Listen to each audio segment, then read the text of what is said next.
የአላፋት ዝማሬ ዝግጅት ፎቶና ቪዲዮ ስር ሜንሽን ላደረጋችሁኝ ወገኖች አሁንም መላችኋለሁኝ። ኦርቶዶክስን ነጠላና ጧፍ ማብራት አያድናትም። እያወራሁ ያለሁት ስለ ዶክትሪን ነው። ኦርቶዶክስም ሆነች ፕሮቴስታንት ወንጌል ላይ የሉም። እናንተ አሁን ላይ የምትመሩበት የምታምኑት ዶግማ ከመጽሐፍ ቅዱስ ውጭ በቀሳውስትና በመነኮሳት ፍልስፍና የተገኘ እምነት እንጂ ወንጌል ላይ የለም። እንደውም ልብ ብላችሁ ከሆነ የአላፋት ዝማሬ ዝግጅት ላይ ስለ ማርያም ሲዘመር ሰምታችኋል?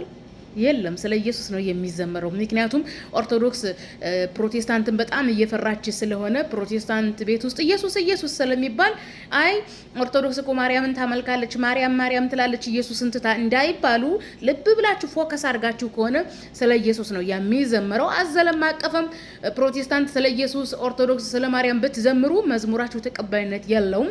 መጽሐፍ ቅዱስ ላይ ለእግዚአብሔር ዘምሩ እንጂ ለኢየሱስ ዘምሩ፣ ለማርያም ዘምሩ የሚል የለም። በነገራችን ላይ መዝሙር አምልኮ ነው። ኢየሱስ ክርስቶስ ለእግዚአብሔር የዘመረ ሰው እንጂ ለኢየሱስ ክርስቶስ ዘምሩ የሚል የወንጌል አስተምሮ የለም። እነ ኢየሱስ እነ ጳውሎስ ዝማሬንና ምስጋናን አምልኮን ያቀረቡት ለእግዚአብሔር እንጂ ለኢየሱስ አይደለም። ኢየሱስ አንድ አይሁዳዊ የሃይማኖት ሰባኪ ነው። የኦርቶዶክስና የፕሮቴስታንት ቤተክርስቲያን ዶክትሪናቸው ወንጌል ላይ ስለሌለ የሚዘጉ ቤተክርስቲያን ናቸው ያልኩት አሁን ዛሬ ነገ ከነገ ወዲያ ሳይሆን ቀስ በቀስ ትውልዳችሁ ወንጌልን ሲያነብ ነው የሚዘጋው እንጂ ዛሬ ነገ አይደለም። አሁንማ እልክ ላይ ናችሁ። ጧፍ አንጠልጥላችሁ ነጠላ አንጠልጥላችሁ ይኸው የውልኝ ስሙልኝ ነው። ስለዚህ የአላፋት ዝማሬ ሲጀመር እውልኝ ስሙልኝ ነው። ይሄው ጴንጤዎች እዩልኝ ነው።